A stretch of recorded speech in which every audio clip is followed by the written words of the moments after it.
Tetapi teman-teman harus pandai menjual diri.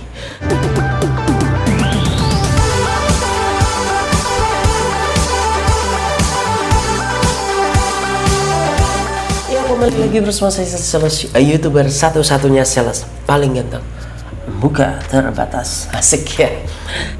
Kita akan sedikit membahas fakta lapangan. Asik. Fakta lapangan sementara ya. Fakta lapangan yang sering terjadi di dunia sales gitu ya. Ketika konsumen bilang tidak, apa yang harus teman-teman lakukan?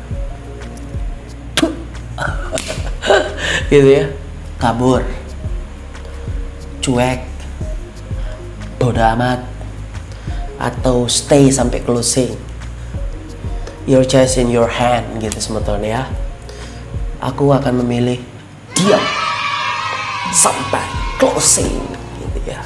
Bahkan kejadian bahwa yang lucu adalah ketika dia mengatakan bahwa saya tidak akan ambil barang. Sudah, kamu pergi saja. Dan yang paling menyakitkan adalah kita belum menyampaikan sesuatu hal, kita sudah diusir. Sebenarnya, tapi nggak apa-apa, itulah dinamika seorang sales gitu ya. Kembali lagi ke video aku bahwa bagaimana sikap kamu, istilah gitu ya. Ya harus siapin mental gitu ya. Atau juga kamu nggak maling, ngapain malu gitu ya. Tapi untuk yang pemalu udah nggak usah jadi sales gitu ya. Sebenarnya. Nah, aku memilih untuk diam. Berusaha mencairkan suasana gitu ya. Nah, mencairkan suasana juga diperlukan sebuah pengetahuan ya. Sorry ya, lebih kita sharing ya.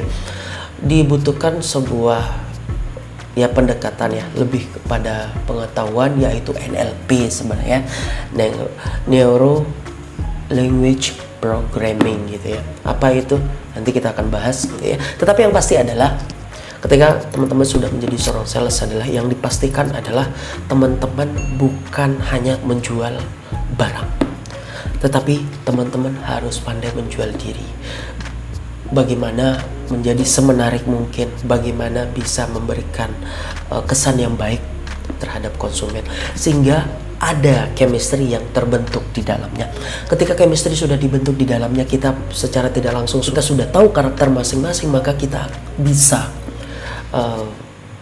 merespon, mereaksi terhadap apa yang kita akan dapatkan di lapangan tersebut.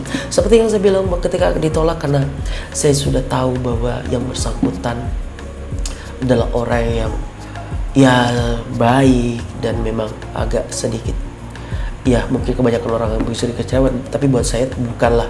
Memang kita harus, konsumen itu harus cerewet dan teliti tentunya ya. Dan itu yang membuat diri saya terbentuk mental block gitu. Apa itu mental block? Banyak lagi yang perlu kita bahas sebentar ya. NLP, mental block. Nanti deh saya minta tolong ke coach, sahabat saya coach, nanti coba saya hubungi untuk kita berbagi sharing sejenak gitu ya terkait itu. Tapi kembali lagi kepada pembahasan kita mengenai tidak itu. Sebenarnya apa yang kita reaksi terhadap hal itu, jawabannya adalah sama dengan pertanyaan. Loh, kok bisa? Iya, untuk menjawab itu adalah dijawab dengan sebuah pertanyaan. Pertanyaan seperti apa? Apakah teman-teman mengenal toko itu? Apakah teman-teman sudah dekat toko itu? Apakah teman-teman sudah mengenal secara komprehensif toko itu?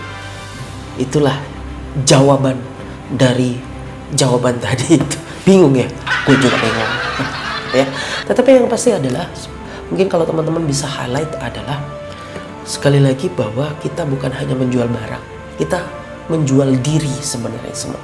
Kita ini sebenarnya menjual diri.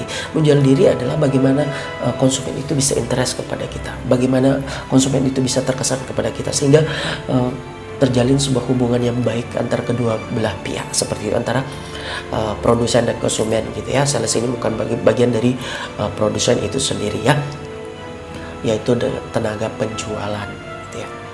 Nah, ketika teman-teman sudah mengetahui dan sudah membangun hal itu sejak dari awal, maka akan sangat mudah teman-teman menyelesaikan persoalan-persoalan di pangan gitu ya sebetulnya. Maka dari itu teman-teman, bukan hanya produk knowledge saja yang teman-teman harus pelajari, melainkan